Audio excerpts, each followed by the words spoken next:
Bonjour, nous sommes le mercredi 5 avril 2023 et je vous propose la situation des cultures de cette semaine.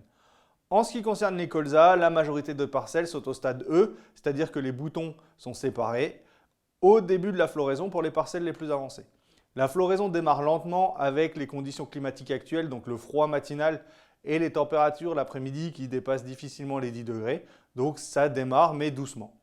En ce qui concerne les ravageurs, donc là au niveau du charançon de la tige du colza, il n'y a quasiment plus de vol et en plus avec le début de la floraison, ça marque la fin du risque pour ce ravageur.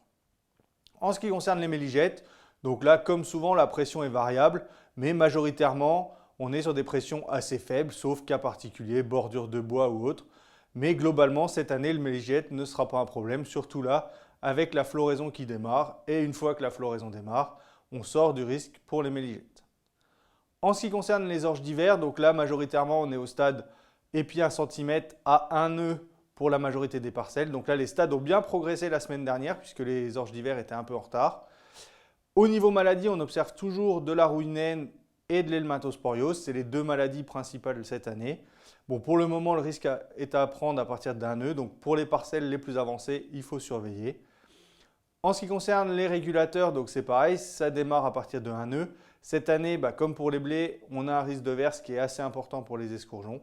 Par contre, attention, avec les conditions climatiques actuelles et le froid le matin, les risques de phyto sont élevés avec les régulateurs. Donc attendez quelques jours.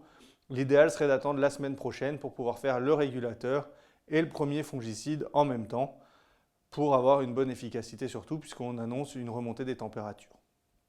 Au niveau des blés, donc comme pour les escourgeons, on est majoritairement au stade épi 1 cm à 1 nœud pour les Smiths début octobre.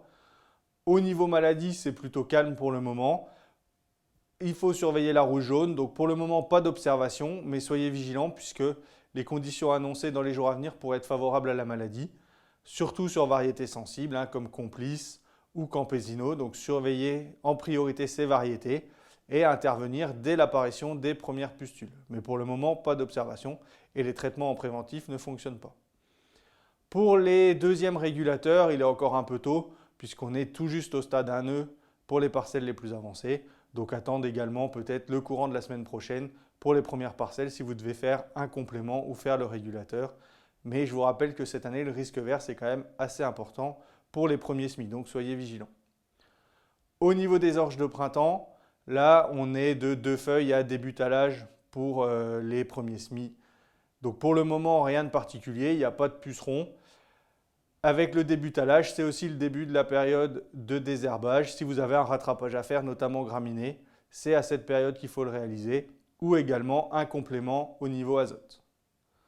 Au niveau des protéagineux de printemps, que ce soit pois ou févrole, on est globalement à 2 feuilles, 2 à 4 feuilles. Pour le moment, pas d'observation de cytone, mais soyez vigilants quand les températures vont remonter et avec des belles journées ensoleillées, on pourrait avoir des morsures. Et une intervention pourrait être nécessaire. Mais pour le moment, il n'y a pas de risque. Je vous souhaite une bonne semaine. À la semaine prochaine.